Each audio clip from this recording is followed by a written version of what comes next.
नमस्कार अर्जुन जी। सर नमस्ते। कैसे हैं आप?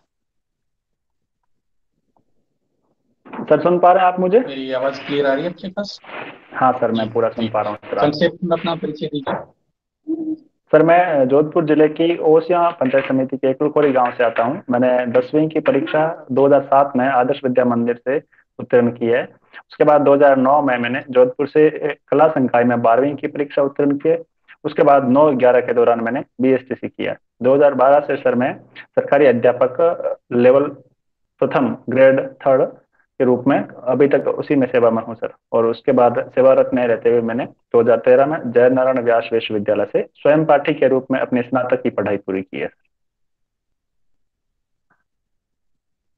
अच्छा, अभी आप अध्यापक हैं? जी सर। तो अभी केंद्रीय बजट में शिक्षा से संबंधित क्या प्रावधान है? आपने पढ़ा केंद्रीय बजट? सॉरी सर, मैं केंद्रीय बजट नहीं पढ़ पाया सर। अच्छा, कोई बात नहीं। नई शिक्षा नीति के बारे में आप क्या जानते हैं? सर नई शिक्षा नीति ज्ञान और कौशल पर आधारित है। यह स्वतंत्रता के बाद, स्वतंत्र भारत के बाद की तीसरी शिक्षा नीति है सर। और इसमें कई बहुत सारे आमूलचूल बदलाव किए गए हैं। अच्छा, इस नीति में कुछ इसकी आलोचनाएं हो रही है, कुछ कमियां बताई जा रही है। आपको कोई इसकी कमी लगी हो तो बताइए। सर इस नीति के अभी तक मुझे इस बारे में, क्योंकि अभी तक इस नीति का पूरा इम्प्लीमेंटेशन नहीं हुआ है, तो जो जो चुनौतियां और जो जो कमियां रहेगी, जैसे जैसे हम इम्प्लीमेंटेशन के स्तर तक जाएंगे तो वहां हमें सामना करना पड़ेगा। राजस्थान सरकार ने अभी काली बाई स्कूटी योजना में कुछ परिवर्तन किया है। आपने सुना इस योजना के बारे में? सॉरी सर, मुझे इस बारे में कुछ जानकारी नहीं है। अच्छा। कोरोना काल में ऑनलाइन शिक्षा पे काफी जोर दिया जा रहा था। राजस्थान में सरकारी स्कूल के बच्चों की क्या स्थिति थी इस ऑनलाइन शिक्षा के लिए? वो ग्रहण कर सर पा रहे थे, नहीं ग्रहण कर पा रहे थे? एक एक सेकंड सर, है ना।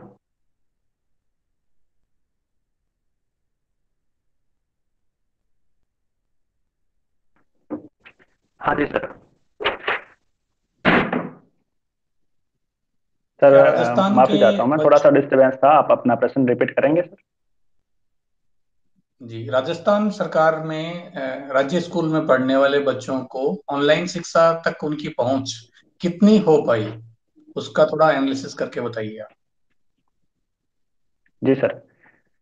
कोविड काल में जैसी परिस्थितियां बनी, उसके अकॉर्डिंग सर ऑफलाइन क्लासेस के विकल्प के रूप में ऑनलाइन क्लासेस हमारे सामने आई। क्योंकि यह शिक्षा विभाग में एक एज इनोवेशन के रूप में था। मैं इसको सर अपनी बात को दो भागों में रखना चाहूंगा। जो बड़ी क्लासेस है, कक्षा 6 से कक्षा 12 तक, उस स्तर के विद्यार्थियों के लिए यह बहुत ही अच्छा रहा, क्योंकि उन विद्यार्थियों के पास टेक्नोलॉजी की पहुंच भी थी। और कहीं ना कहीं उन बच्चों में टेक्नोलॉजी को लेकर के समझ भी थी सर। और उन बच्चों को इंटरेस्ट भी आने लगा और वो अपनी पढ़ाई कंटिन्यू कर सके। प्राइमरी लेवल पर सर कुछ इसको लेकर के चैलेंजेस रहे जरूर, क्योंकि उस स्तर पर बच्चों के पास गैजेट्स और टेक्नोलॉजी इतनी थी, लेकिन उन्हें बच्चों को समझ भी नहीं थी और पेरेंट्स कई स्तर तक उनको दिए भी नहीं थे। लेकिन हाँ सर, इस माध्यम से हम जरूर शिक्षा से कनेक्ट रहे। इस विपत्ति के काल में भी हम सर क्लासरूम से जुड़े रहे, टीचर से जुड़े रहे। ये हमारे लिए बड़ी बात है। कितने मेरा सवाल था, कितने प्रतिशत बच्चों तक शिक्षा पहुंच पाई? सर मैं माफी चाहता हूँ, मुझे इसके फिगर के बारे में पता नहीं है। एग्जैक्ट आइडिया नहीं, लेकिन आपने भी पढ़ाया होगा आपकी क्लास में। अगर 40 बच्चे हैं किसी क्लास में, तो कितने बच्चों ने ऑनलाइन शिक्षा ली आपसे? सर प्राइमरी स्कूल में, हमारे स्कूलों में लगभग 60% से अधिक बच्चे ऑनलाइन प्लेटफॉर्म से जुड़े थे। जैसे व्हाट्सएप ग्रुप के माध्यम से जुड़े थे, वो स्माइल के लिंक पर भी जाकर के क्लास अटेंड करते थे सर। और कुछ विद्यार्थी ऐसे थे जिन्हें हमें ऑफलाइन या घर जाकर के उनके गृह कार्य देना पड़ता था और वहीं से कलेक्ट करना पड़ता था। सर पर्टिकुलर मेरी स्कूल की तो बात करें तो 60% से अधिक का रेशियो यह रहा था। तो आपको कैसे पता चला कि 60% जुड़े हैं? आप तो केवल लिंक दे के छोड़ दिया। तो उनका वो कितनी देर तक जुड़े रहे, इसके बारे में आपने कैसे एनालिसिस किया? नहीं सर, ऐसे विद्यार्थियों से उनके होमवर्क वापस जमा करवाए, तो जब हमें भी ये पता था कि इनको हमने दिया नहीं, तो बच्चों ने लाकर के होमवर्क जमा करवाया, तो सर एनालिसिस किया तो लगा कि हाँ इतने बच्चे एक्टिव है सर, और अभी इन बच्चों के घर तक हमें जाना है सर। राजस्थान में ये कहा जाता है कि बालिकाएं 8वीं या 10वीं के बाद में अपनी शिक्षा को छोड़ देती है। तो क्या इसमें प्रयास किए जाने चाहिए जिससे कि उनकी शिक्षा लगातार बनी रहे? जी सर, राजस्थान में ये बात बिल्कुल सत्य है, लेकिन अभी की परिस्थिति को देखें सर तो हमें ऐसी बहुत सारी सरकारी योजनाएं और प्रोत्साहन भी है। जैसे बालिकाओं के लिए पूरी तरह से निशुल्क पाठ्य पुस्तकें, निशुल्क पढ़ाई, उनको स्कूटी वितरण, आने जाने के लिए स्कूटी नहीं हो तो ट्रांसफर वाउचर की व्यवस्था, और सर बालिकाओं के लिए और भी बहुत सारी स्कूलों से जोड़ने की प्रोत्साहन की योजनाएं चल रही है। मुझे लग रहा है इनका थोड़ा सा इम्प्लीमेंटेशन इस तरह तक बढ़ाया इसको बढ़ा करके बालिका शिक्षा की स्थिति को और अच्छे से किया जा सकता है। आपने जो योजनाएं बताई ये तो ऑलरेडी चल रही है। मेरा सवाल ये था कि ऐसा क्या किया जाए कि बढ़ा ये नामांकन बढ़े, ड्रॉप आउट कम हो, क्योंकि ड्रॉप आउट तो कम नहीं हो रहा है। बिल्कुल सर, पर्टिकुलर अभी एक या दो विशेषताएं ऐसी मेरे अभी ध्यान में नहीं आ रही है, लेकिन जरूर जो प्रयास किए जा रहे हैं मुझे लग रहा है कि वो भी काफी अच्छे स्तर के प्रयास है। अच्छा, अभी सरकार ने कुछ आंकड़े जारी किए हैं, प्राइमरी शिक्षा तक कितने परसेंट बच्चों की पहुंच हो चुकी है? क्योंकि आप प्राइमरी सॉरी शिक्षा सर, से मुझे जुड़े इसके हुए बारे हैं। में फिगर नहीं पता। अच्छा, ठीक है। नेक्स्ट मेंबर, अभी दोनों मेंबर और थैंक यू होंगे सर। शायद। अपना कंटिन्यू कीजिए, थैंक यू। ललिता जी, हाँ। हाँ जी अर्जुन जी। नमस्ते मैम। आवाज आ रही है? जी मैम, मैं हाँ आपको जी। सुन पा रहा हूँ। जी जी। आप एक टीचर हैं और आप अब प्रशासन में आ रहे हैं, तो आप ऐसी कौन सी क्वालिटीज लेकर आएंगे प्रशासन में? आपने क्या सीखा है टीचर में जो आप प्रशासन में आगे इम्प्लीमेंट करना पसंद करेंगे जिसे? जी मैम, टीचर्स में इस पोस्ट पर रहते हैं मैंने ये सीखा है कि कम्युनिकेशन स्किल किस तरह से किया जाए, बच्चों के साथ भी और उनके गार्जियंस के साथ भी। दूसरा, मैंने ये इस मेरी अपने में यह स्किल डेवलप करने की प्रयास किया है कि बच्चों की समस्याओं को किस तरह से समझा जाए। वहाँ यदि हमें बच्चा बन करके समझना है या उन्हें इस प्रकार का वातावरण देना जिससे वो अपनी बात स्पष्ट और सही तरीके से कह सके, तो मुझे लगता है कि प्रशासन में ये दोनों गुण मेरे काम आएंगे। मैं आपने आप एक प्राइमरी टीचर हैं, तो आपने छोटे बच्चों के साथ डील किया है। एक व्यस्त बच्चों के साथ डील करना, उनकी समस्याएं यूथ के साथ डील करना, उसको आप कैसे वो कैसे करेंगे? प्रशासन में आपके जी तो आपको मैम। यही करना पड़ेगा। जी जी जी मैम, क्योंकि मैं ये मानता हूँ कि बच्चों के साथ और बड़ों के साथ डील करने का जो बेसिक है वो अपने में मैं डेवलप कर चुका हूँ। और कुछ एक बातें जो उनके अलग से हट करके हैं, तो मैं उनसे किस तरह से बात अपनी उनकी बात वो रख सके मेरे सामने, किस तरह से उन्हें सहज कर सकूं, ये सब बातें अपने में भी और विकसित करने का प्रयास करूंगा मैं। ओके। अरे यूथ की बात चल रही है, तो आजकल के जो युवा हैं, युवा देखते हैं हम, उनमें कौन सी समस्याएं हैं, कैसे कौन सी ऐसी प्रॉब्लम्स वो फेस कर रहे हैं, या कौन सी ऐसी चीजें हैं जिसके कारण वो पीछे आगे बढ़ने की जगह हम देख रहे हैं कि पीछे उनको आगे लाने का प्रयास हमें करना पड़ रहा है। आने वाली जनरेशन को पहले वाली जनरेशन को करना पड़ रहा है। तो आप ऐसी कौन सी समस्याएं देख रहे हैं? जी मैम, अभी वर्तमान के परिप्रेक्ष्य में हम बात करें तो मुझे लगता है कि यूथ स्वयं को पहचानने की भूल कर रहा है। सबसे बड़ी जो भूल कर रहा है वो खुद पर जो आत्मविश्वास उसको होना चाहिए कि ये चीजें मैं कर सकता हूँ, वो और एक की परंपरा से चल गई है कि उसे कॉपी करना अच्छा लगता है, और या फिर जो सस्ती लोकप्रियता है उसके पीछे ज्यादा युवा भागने लगा है। जबकि उसे अपने मूल्य, उसे अपने खुद के सिद्धांत, उसे अपने वर्च्यूज पर कायम रहना चाहिए, उसे अपने संस्कारों और मूल्यों को नहीं भूलना चाहिए। अच्छा, जो अभी ये अमृत महोत्सव जो चलाया जा रहा है सरकार, केंद्र सरकार द्वारा, वो यूथ को किस जी तरह से प्रभावित करेगा? आपको क्या लगता है कि यूथ इससे प्रभावित होंगे और कितने प्रभावित होंगे? कैसे कार्यक्रम चलाए जाएंगे इससे, जिससे कि यूथ आगे आके उनसे कनेक्ट हो सके? जी मैम, आपके प्रश्न का पूरी तरह से तो मेरे पास उत्तर नहीं है, मैं इसके लिए माफी चाहता हूँ। मुझे केवल अमृत महोत्सव के बारे में पता है, इसका यूथ से क्या कनेक्शन है इसके बारे में मेरे पास जानकारी नहीं है कि कौन कौन सी अच्छा, कार्यक्रम आप और कौन कौन सी बताइए, गतिविधियां। आप बताइए अमृत महोत्सव है क्या? जी मैम, 2023 में जब 15 अगस्त हम मनाएंगे तो हमारी आजादी के 75 साल पूरे हो 2000 जाएंगे। 2000? 2023 में। आप श्योर हैं? जी मैम, मैं श्योर हूँ।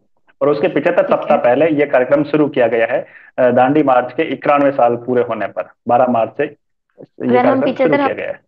करें तो 2023 को ही होते हैं कि 75 हफ्ते पूरे आज से स्टार्ट करें तो?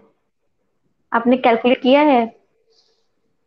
सॉरी मैम, मैं आपका प्रश्न सही से सुन नहीं पाया। आपने कैलकुलेट किया कि 2023 में ही पूरे हो रहे हैं 75 वीक? जी मैम, मैंने कैलकुलेट नहीं किया, ये मैंने न्यूज़पेपर्स के माध्यम से पढ़े हैं। ओके, ठीक है, बताइए आगे क्या बता रहे थे आप? मैं तो यही बता रहा था कि आज़ादी के 75 वर्ष जब पूरे हो जाएंगे तो उस उपलक्ष्य में ये कार्यक्रम, इसको दांडी मार्च से शुरू किया गया 12 मार्च से। अच्छा, भारत आजाद कब हुआ था? 15 अगस्त 1947 को।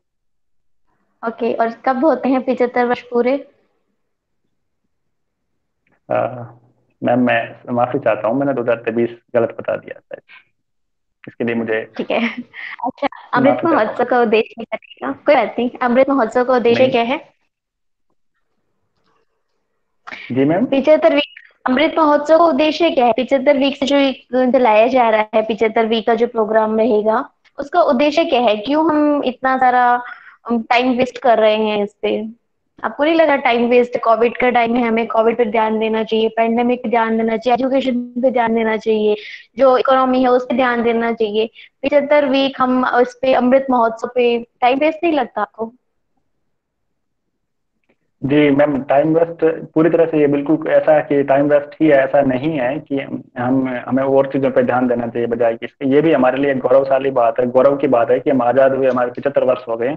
और जो 75 वर्ष पहले या आजादी में जो संघर्ष लोगों का रहा, उसे जनता के सामने स्पष्ट रूप से और ऐसे कार्यक्रमों और गतिविधियों के माध्यम से रखा जाए तो ये उन लोगों में अपने पुराने इतिहास को समझने में भी योगदान देगा। ठीक है। अच्छा, आप बताइए राजस्थान की मुख्य समस्या क्या है? जी मैम, एक तो राजस्थान की भौगोलिक अवस्थिति, इसका 60% क्षेत्रफल रेगिस्तान का है। तो वो प्राकृतिक समस्याओं से जूझने का रहता है। तो दूसरा, राजस्थान की समस्या, इसका शिक्षा का स्तर थोड़ा सा कम है। और चूंकि भौगोलिक अवस्थिति ऐसी होने की वजह से पेयजल की भी समस्या मैं मानता हूँ कि कई जगह पर है, या फिर जो पीने का पानी है वो फ्लोराइड युक्त है। आपको औद्योगिक नहीं लगता अवसंरचना भी राजस्थान में। जी मैम। भौगोलिक अवस्थिति है, भौगोलिक अवस्थिति, इसका फायदा भी है राजस्थान को? जी मैम। कैसे, किस तरह का फायदा हो रहा है भौगोलिक अवस्थिति का? जी मैम, भौगोलिक अवस्थिति में राजस्थान में जैसे फायदे की बात करें तो दक्षिणी पूर्वी का भाग है वो, वहां से बहुत सारे रेलवेज और सड़क को लेकर के स्ट्रक्चर बने जो कि अभी अच्छे हैं। और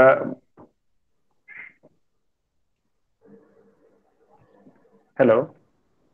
हाँ जी, आवाज आ रही है, बताइए। हाँ हाँ मैम। हाँ, पर्टिकुलर दूसरी बातें करें जैसे भौगोलिक दृष्टि से अरावली खनिज संसाधनों की दृष्टि से भी समृद्ध है। तो यहाँ के खनिज भी निर्यात करके राजस्थान की इकोनॉमी में डेवलप किया, उसे बढ़ावा दिया जा सकता है। आपको नहीं लगता पर्यटन की दृष्टि से भौगोलिक अवस्थिति का काफी फायदा होता है राजस्थान को?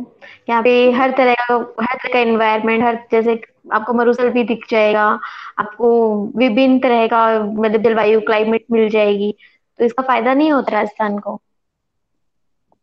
जी मैम, ऐसा ऐसा भी है, राजस्थान ऐतिहासिक दृष्टि से भी एक समृद्ध राज्य है। यहाँ पुरानी और गौरवशाली हवेलियां और किले बहुत सारे हैं जो पर्यटकों को आकर्षित भी करते हैं, और ये राजस्थान की भौगोलिक स्थिति का एक सकारात्मक पहलू भी है। अच्छा, आप बताइए जोधपुर के पर्यटक स्थल कौन कौन से हैं? जी मैम, जोधपुर में ऐतिहासिक मेहरानगढ़ दुर्ग, जसवंत थड़ा, उमेद भवन, सच्चाई माता जी का मंदिर, आई माता जी का मंदिर बिलाड़ा, और इसके अलावा ओसियां बहुत पर्यटक स्थल के रूप में प्रसिद्ध है। अच्छा, आपने कहाँ कहाँ विजिट किया है इन सब में से? मैम, मैंने जसवंत थड़ा को छोड़ करके सारी चीजें देख रखी है। जसवंत थाड़ा क्यों नहीं देखा? जी आपको मैम, कहीं माफी चाहता हूँ, मैंने कभी जाना मेहरानगढ़ हुआ के नहीं रास्ते में उसमें। तो आता है, मेहरानगढ़ के रास्ते में ही आता है, आप मेहरानगढ़ नहीं गए? जी मैम, गए नहीं, इसके लिए अपोलोजाइज मैं। चलो कोई बात नहीं। आंसर कोई और है या कंटिन्यू करूँ मैं ही? हाँ जयेश जी है ना। जयेश जी है नेक्स्ट। जयेश जी है। जयश्री है क्या? ठीक है जयेश हाँ भाई। सर, अर्जुन जी नमस्ते। आवाज आ रही है? नमस्ते सर। हाँ जी सर, मैं सुन पा रहा हूँ आपको। अच्छा, आप जोधपुर जिले से बिलोंग करते हैं। जी सर। तो आप बताइए कि अभी जोधपुर के ऐसे कौन से पर्यटन स्थल है जो आपको लगता है कि अभी मुख्य धारा के साथ नहीं जुड़ा हुए हैं, और यदि उनको जोड़ दिया जाए तो जिले की जो अ, आय है वो बढ़ सकती है, राजस्व वृद्धि हो सकती है। जी सर। जोधपुर में सर एक मात्या सफारी पार्क है। मुझे लग रहा है कि उसे और अधिक विकसित किया जाना चाहिए, या उसका प्रचार प्रसार है जो इंटरनेट के माध्यम से या विभिन्न और जरियों के माध्यम से वहां तक पर्यटकों की पहुंच ज्यादा हो, तो एक केंद्र के रूप में मैं उसे मानना चाहूंगा सर। उसके अलावा सर, मैं पर्यटन से जुड़ी होटल व्यवसाय को और पेइंग गेस्ट व्यवसाय को थोड़ा सा सुव्यवस्थित रूप दे करके विकसित करने के रूप में दूसरा बिंदु मानता हूँ। अच्छा, तो ये माचा पार्क बेसिकली क्या है?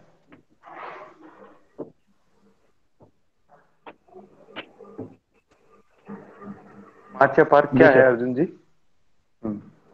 सर ये एक जैविक पार्क है, और यहाँ पर दुर्लभ प्रजातियों के जीव जंतुओं को उनका अच्छा, संरक्षण के जैविक लिए उन्हें। जैविक पार्क किसे कहते हैं? सॉरी सर, मुझे इसके बारे में विशेष रूप से तो याद नहीं है, लेकिन इस पार्क की स्थापना के आधार पर मैं अनुमान लगा सकता हूँ। जैसा कि आप अभी मैं देख पा रहा हूँ आपकी प्रोफाइल से, आप टीचर है, तो अभी हाल ही में बजट में ऐसे कौन कौन से जो नई स्कीम्स जो है स्टूडेंट्स और एजुकेशन के सेक्टर में रही है, आप मुझे पॉइंट वाइज बता दीजिए। सॉरी सर, मैं राजस्थान सरकार का और केंद्र सरकार दोनों का बजट नहीं पढ़ पाया। अच्छा, आपको नहीं लगा कि ये महत्वपूर्ण नहीं है इसलिए शायद आपने उसको। नहीं सर, ऐसा नहीं है कि ये महत्वपूर्ण नहीं है, ये मेरे लिए विशेष रूप से महत्वपूर्ण है, लेकिन ये मैं अपनी गलती ही मानता हूँ कि सर मैं इन दोनों को नहीं पढ़ पाया हूँ, लेकिन आपको आश्वस्त करता हूँ कि सर जरूर मैं इन दोनों के बारे में अध्ययन करूंगा। अच्छा, अभी करंट इश्यूज में चल रहा है, हाल ही में जो एक सम्मेलन हुआ था जिसके बारे में आपको जानकारी है? सर यदि मैं अनुमान लगाऊं तो हम क्वाड के बारे में बात कर रहे हैं। जी जी, ये क्वाड का जो है इंडो पैसिफिक सेक्टर में अ, हम देख रहे हैं कि काफी रोल बढ़ रहा है। तो बाकी जो जी सर। कंट्रीज है, यूरोपियन कंट्रीज है, और वो काफी ज्यादा सक्रिय हो रहे हैं, इसके पीछे क्या रीजन है? Sir basically quadrilateral security dialogue है, और ये 4 देशों का समूह है। एशिया प्रशांत क्षेत्र में चीन की बढ़ती शक्ति का प्रतिसंतुलन करने के लिए 4 देश मिलकर के साथ आए। क्योंकि सर 2007 में इसके गठन की पहल के बाद ये इसका पहला ही वर्चुअल बैठक है, तो इस बैठक में कुछ मुद्दे जी निकल सर, करके सामने आए। मेरा प्रश्न शायद आप समझ नहीं पाए हैं। मैं ये पूछ रहा था, इंडो पैसिफिक जो सेक्टर है, रीजन है, उसमें यूरोपीय हम्म। देशों के प्रभाव काफी बढ़ रहे हैं। अभी फ्रांस और जर्मनी ने भी जो है इसको लेकर के अपनी पॉलिसीज जारी की है।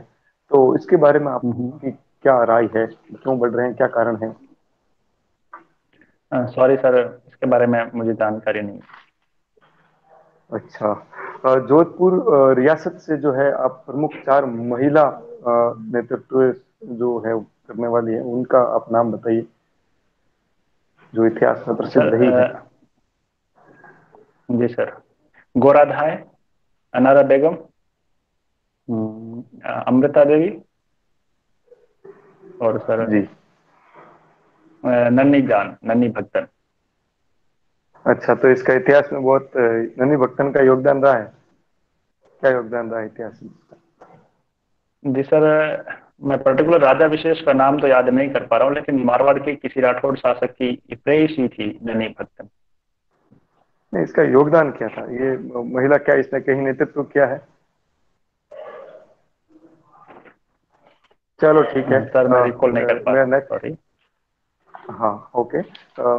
आप बताइए कि अभी वर्तमान में आप जोधपुर की प्रत्येक जिले को एक जिला एक उत्पाद घोषित किया गया था राज्य सरकार की तरफ से, तो कौन सा उत्पाद जोधपुर जिले के लिए चिन्हित किया गया है? सॉरी सर, मुझे इसकी जानकारी नहीं है। अच्छा, ठीक है सर। हो गया सर टाइम। शेखावत सर। हाँ, जी फीडबैक शुरू सर, कर हो दो। गया टाइम। फीडबैक स्टार्ट कर सकते हैं। पहले तो मैं बता दूं सर कि मैं पूरे दिन सफर में था, मैं इसके लिए प्रिपेयर नहीं था, लेकिन समय कब बचा इसलिए मैंने डिनाई नहीं किया। अब मुझे हाँ, मेरी स्वाभाविक मेरी से गलतियां होगा। तो सर पता है, बिल्कुल हाँ, अर्जुन जी, लेकिन मैं खुद अभी जैसे ट्रेन से जस्ट उतरा हूँ और ये उतरते ही अर्जुन मैंने जी आपका बिल्कुल अभी खाना भी नहीं खाया। आज तक का सबसे अच्छा इंटरव्यू है। आज तक जितने मौके दिए ना उसमें सबसे अच्छा है। और टेक्नोलॉजी की तरफ से कोई गड़बड़ नहीं है आपकी तरफ, और बहुत सहजता से एकदम। अब आप फीडबैक मेरे ले लो। पास भी कुछ सवाल फिर थे तो इनके ऐसा है लिए। कि देखो। हाँ हैं? योगेश जी, हाँ, चलो सवाल ले लो, फिर दो तीन और ले लो आपके। योगेश जी आप भी डाल दीजिए सर। जी जी जी सर, जी सर। एक मिनट है।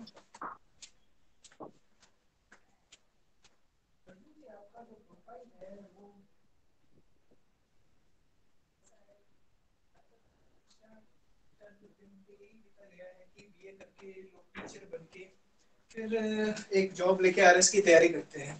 तो आपके प्रोफाइल में ऐसा क्या है जो बाकी कैंडिडेट से आपको अलग करता है? मुझे तो सब कुछ सेम ही दिख रहा है। ऐसे 100 कैंडिडेट्स देखे मैंने जो सर टीचर बन के आरएस करना चाहते हैं। जी सर, सर थोड़ा सा सवाल शुरू से वापस रिपीट करें, शायद मैं अच्छे से समझ पाऊँ। मैं ये कह रहा था कि आपका जो प्रोफाइल है काफी प्रेडिक्टेबल है। और ज्यादातर हम्म। प्रोफाइल ऐसे देखे गए हैं कि टीचर बन के लोग आरएस की तरफ आकृष्ट होते हैं। मतलब मेरे पास ऐसे 100 इंटरव्यू के लोग आ चुके हैं जो प्रशासन में आना चाहते हैं टीचर बन के। फिर आपके प्रोफाइल में ऐसा क्या है? आपको किस तरह से तवज्जो दूं मैं? क्या स्पेशल? मुझे तो कुछ नहीं दिख रहा। बीए करके आप बीएसटीसी करके टीचर बने हैं, कुछ भी ऐसा शाइनिंग नहीं दिख रहा मुझे। जी सर। सर मेरा शुरू से ही लक्ष्य राजस्थान प्रशासनिक सेवाओं में आना ही था, मैं इसको लेकर के श्योर था। लेकिन चूंकि इस लक्ष्य को पाने के लिए 2 या 3 चरण से परीक्षाओं में पास होना है, तो एक वैकल्पिक जॉब के रूप में, प्लान बी के रूप में, मैंने अपने कैरियर के रूप में एक जॉब लेना चाहा और उसके लिए शिक्षक को लिया सर। और हाँ सर, शिक्षक लगने के बाद मैंने किसी और भी पोस्ट के लिए कभी अप्लाई नहीं किया। यदि मैं चाहता तो अपनी योग्यताओं में वृद्धि करके मैं फर्स्ट ग्रेड या एचएम की पोस्ट के लिए अप्लाई कर सकता था। लेकिन मैंने सर उन सबको, क्योंकि मेरा शुरू से ये लक्ष्य स्पष्ट था कि मुझे प्रशासनिक सेवाओं में ही जाना है, और यदि किसी कारणवश मैं इसमें सफल नहीं हो पाऊं तो मुझे प्लान बी के रूप में एक शिक्षक या एक जॉब लेनी है सर। तो मैं इसको लेकर के सर श्योर था। अच्छा ठीक है। जिंदगी और कबड्डी में क्या समानता देखते हैं आप? सर जिंदगी और कबड्डी दोनों ही एक तरह के खेल जैसे है सर। जीवन में जिस तरह से पुनर्जन्म होता है, कबड्डी में भी, कबड्डी के खेल में भी सर पुनर्जन्म होता है। और कबड्डी ही एकमात्र ऐसा खेल है जो हमें कई सारे अवसर देकर, एक ही समय में कई सारे अवसर दे देता है कि आप दूसरी बार आकर के भी मैदान में पाला मार सकते हैं सर। और यह सीख कबड्डी से हमें जिंदगी में भी लेनी चाहिए कि यदि एक बार हम आउट हो गए या एक बार परिस्थितियों की वजह से हार गए या विफल हो गए, तो हमें थकना नहीं है, बैठना नहीं है, दूसरी बार फिर से मैदान में आकर के हमें परिस्थितियों को मात देने का मादा रखना चाहिए। तो यहाँ पे तो हर साल 5 साल में सरकारें चेंज होती है। आप कबड्डी की तरह पाला बदल देंगे? नहीं बदलेंगे, इसकी क्या गारंटी है? माफी चाहता हूँ सर, मैं आपके सवाल को ढंग से सुन नहीं पाया। मैं ये कहना चाहता हूँ कि जैसे हर 5 साल में सरकारें बदलती है और उसमें प्रशासनिक जो अधिकारी हैं उनकी जो लॉयल्टी भी बदलती रहती है। तो आप तो कबड्डी के माहिर खिलाड़ी हैं, तो आप तो इसमें निश्चित रूप से अपने आका के साथ में बदलना चाहेंगे, नहीं? सर 5 साल में जहां तक सरकारें बदलने का सवाल है, तो सर ये एक नए लोगों को भी अवसर देना जैसा भी है कि नए लोगों के हाथों में भी प्रशासन आए। और सर कबड्डी के खेल का समय मैं तो निश्चित आपका होता है सर, पूछ रहा तो हूँ, उस मैं तो आपका पूछ रहा हूँ, आप क्या करेंगे? सर जिस तरह से कबड्डी में मैं अपना बेस्ट देता हूँ, जितना समय मेरे पास रहता है, प्रशासन में भी जितना समय मुझे मिलेगा मैं उसमें अपना बेस्ट दूंगा। ये नहीं देखा जाएगा कि मेरे आका कौन है, और ये नहीं देखा जाएगा कि सामने वाले पाले में कौन है। जो मुझे बेस्ट लगेगा, जो विधि सम्मत होगा, जो नियमों के अनुसार होगा, उसमें सर मैं अपना संपूर्ण देने की कोशिश उस समय दौरान जरूर करूंगा। चलिए लास्ट सवाल है। ये सिंहासन छोड़ो की जनता आती है, ये एक कविता थी। इसके इतिहास के बारे में और इसकी लिखने के पीछे क्या भावना रही होगी, ये आप बताइए। सर मैं माफी चाहता हूँ, मैंने ऐसी कविता पढ़ी नहीं है, या ऐसी कविता मेरे ध्यान में है। ठीक है, करो फीडबैक थैंक यू फिर। सर। आपसे शुरुआत कर दीजिए फीडबैक। हाँ अर्जुन जी, देखिए आपका जो सवाल एक मिनट मैं मैंने नोट पहला डाउन पूछा कर था लेता ना। हूँ ना सर, एक मिनट मेरे लिए सबसे वैल्यूबल है, मैं नोट डाउन कर लेता हूँ सर, है ना। एक मिनट। रिकॉर्डिंग रहेगी, रिकॉर्डिंग रहेगी, आप सुन लेना इसको। अच्छा हाँ ठीक है ठीक है ठीक है सर, ठीक है जी सर। देखो, मैंने जो पहला सवाल पूछा था ना, उसमें मेरा हाँ जी ये सर। कहने का मतलब था कि जो शाइनिंग आपके अंदर क्या विशेष खूबियां है वो आपको सामने लेके आनी थी। आप अपने आरएस का मोटो बताने लग गए मुझे। ठीक है, आपने बीएसटीसी करी वो ठीक है। ठीक है, पर मैंने मेरा जो पंच था ना, वो ये था कि हम्म। बाकी लोगों में से मैं आपको क्यों लूं। यहाँ पे मेरा फोकस हम्म। ज्यादा था, ना कि आपके आरएस करने के पीछे मोटिवेशन क्या है। वो मेरा पूछने का मकसद हम्म। नहीं था। तो आप सवाल को ठीक से समझिए, मैंने आप शाइनिंग शब्द का यूज किया था, आप शायद ध्यान दिया हम्म। होगा आपने।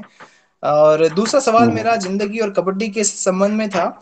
इसमें थोड़ा सा फिलोसॉफिकल टच आप डाल सकते हैं, आप हालांकि आपका जवाब काफी बैलेंस था। इसमें आप फिलोसॉफिकल तरीके से ये बोल सकते हैं कि जिंदगी और कबड्डी जो है, इसमें हमें इतने सारे विषय परिस्थितियां मिलती है जिनमें हमें अपने हम्म। संपूर्ण मादे के साथ में उनका सामना करना होता है, और फिर से हमें बार बार जिंदगी मौके देती है और हमें हर बार अपने हम्म। आप को साबित करना होता है। कुछ और जोड़ सकते हैं वैसे, वो सोचने पर आपके ऊपर है, वो आप डिसाइड कीजिए।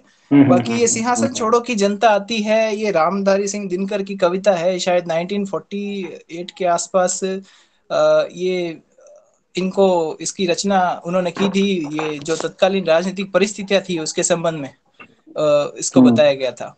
तो इसके बारे में आप देख लीजिएगा, थोड़े एक दो कविताएं हैं उसके मेरे दिमाग में हम्म। ये आई थी, और मैंने शायद कभी पढ़ा था इसके बारे में, जो तत्कालीन जो राजनीतिक परिस्थितियां थी उसके अकॉर्डिंग उन्होंने लिखा था। ठीक है, यही कह रहा था मैं। हम्म।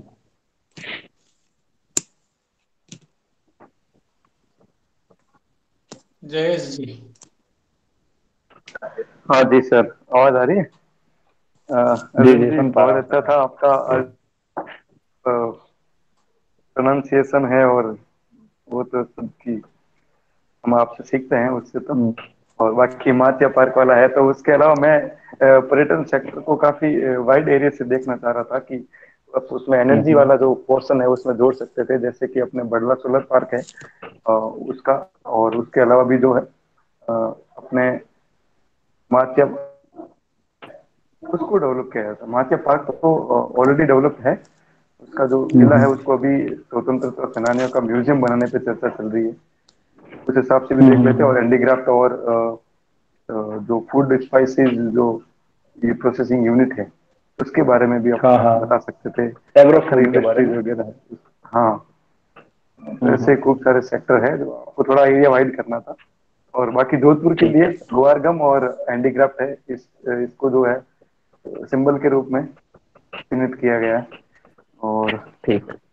क्योंकि मैंने अच्छा जो अच्छा स्क्वाड अच्छा। चलिए तो वो है ग्वारगम और हैंडीक्राफ्ट। हाँ, ठीक है सर। और क्वेड का मेरा प्रश्न ये था इंडो पैसिफिक को लेकर के, लेकिन आपने क्वेड की जो है बताना वो बता दिया था। आपका प्रश्न को सर समझ इसके नहीं लिए पाए। मैं जय जी आपको बताऊं कि मतलब साक्षात्कार मुझे के लिए पता है सबसे बड़ी आप। चीज मुझे जो आज लगी कि मनोस्थिति आपकी सही होनी चाहिए। अब मैं आज पूरे दिन का, महावीर जी और ये लोग इतनी मेहनत कर रहे हैं, तो और यदि हम इस टाइम पे डिनाई कर देना तो फिर न हमें अच्छा नहीं लगेगा न बिल्कुल हमें अर्जुन साथ जी, में, मैं वो भी भी तो खुद ही एस्पायरेंट अपने ट्रैवलिंग में लिए था, करते हैं। ऑडिट के लिए मुझे इंदौर हाँ। जा रहा था मैं। अब देना और अभी जरूरी है, जस्ट आके होगा बैठ कैसा वो गया। और सब छोड़ दिया। अर्जुन जी, आपका वैसे बहुत अच्छा रहता है, आपकी जो शैली है हम आपसे बहुत सीखते हैं। और जो चार जो महिलाएं के नाम मैंने बताया था उसमें सावित्री देवी भाटी और भी नाम आप जोड़ सकते थे। गोरा दाई का अच्छा बताया, अमृता देवी का अच्छा बताया, नन्ही भट्टन का मेरे हिसाब से नहीं बताना चाहिए। बाकी महावीर जी और जो सीनियर बिल्कुल बिल्कुल, वो है सर वो बता एक देंगे एटलीस्ट अपने। क्या कि ठीक है। चार करने थे मुझे। हाँ ठीक है सर, महावीर सर लिख रहे हैं, टाइम ओके आप सर, बता दो सर जल्दी जल्दी। Thank you sir. हाँ, ललिता जी ओके। बताइए। ललिता हाँ जी। जी सर। हाँ जी सर। मैम सबसे पहले तो सॉरी कि मैंने वो ब्लफ कर दिया 1947 वाला, लेकिन ये न्यूज़पेपर में जरूर था। वो 23 कल भी है, कोई ग्रुप में भी बोल रहा था 23, वो गलत था, 22 ही है, न्यूज़पेपर में 22 ही आ रहा है, शायद आपने गलत पढ़ा हो कहीं। कोई बात नहीं। 23 तो मैं लेकिन वो श्योर हूँ क्योंकि मैंने वो कटिंग देखी थी, लेकिन हो सकता है न्यूज़ पेपर भी अपने को भी देख लेना चाहिए ना कि नहीं, पिछले साल कब हो रहे हैं। अच्छा अर्जुन जी, है फीडबैक सुन तो लें तो ठीक रहेगा। हाँ नेक्स्ट इंटरव्यू चालू करेंगे। ठीक है 15 सर। हाँ अगस्त मैडम बताइए, मैं 2022 सुन। है। तो आपने जैसे बाद में आंसर दे दिया था कि यूथ को कनेक्ट करने का, आप पहले थोड़ा सोच के बता देते तो आप उस आंसर को भी अच्छे से दे सकते थे। और दूसरा क्वेश्चन एक मैंने पूछा था कि ना, मतलब ये फालतू नहीं है कि इतना सारा, तो आपने बोला पूर्ण रूप से ऐसा नहीं कहा जा सकता। आप उसको वैसे नहीं बोलते तो ऐसे बोलते कि नहीं, बिल्कुल ये हमारा आजादी का 75वां वर्ष बहुत इंपॉर्टेंट रखता है और लैंडमार्क है ये हमारे लिए। उस आंसर को आप थोड़ा अच्छे से कर सकते थे। बाकी आप बैलेंस तरीके से आंसर दे रहे थे काफी, आप जैसे आप बता रहे हैं तो आपका मतलब बोलने का तरीका बहुत सही है ना। तो कम्युनिकेशन स्किल और संप्रेषण स्किल जो है वो आपकी बहुत अच्छी है। तो कोई दिक्कत नहीं है अगर आंसर ऊपर नीचे जाते हैं तो। Sir thank you ma'am. बताइए आप। अच्छा अर्जुन जी, थैंक यू अंत मैम, मैं काम में करूँगा। जी सर। आपने खुद ने भी अपना एनालिसिस कर लिया होगा। मुझे तो लगा काफी बिल्कुल सर। कमियां हैं। कमियां ये रही कि शिक्षा विभाग की जो भी योजनाएं आपसे पूछी, आपको जानकारी होनी चाहिए, वो आप मना नहीं कर हम्म, सकते। और ऑनलाइन शिक्षा पे आप हम्म, अच्छे से तैयार करके जाइएगा, क्योंकि आपने जो 60% आंकड़ा बोला और एक बार बोला कि मुझे अंदाजा नहीं है, तो ये थोड़े हम्म, से एक्सेप्टेबल नहीं है, क्योंकि एकदम सीधा आपका ठीक है फील्ड सर, है। बिल्कुल। तो वहां पे आपके पास में आंकड़े रहने चाहिए और वो किसी से जुड़े हुए होने चाहिए। तो इस चीज को आप इम्प्रूव करेंगे, आपको काफी लाभ होगा। श्योर ठीक है sir, sir, thank you very बिल्कुल। मच। नेक्स्ट इंटरव्यू स्टार्ट करते हैं। Thanks, thanks to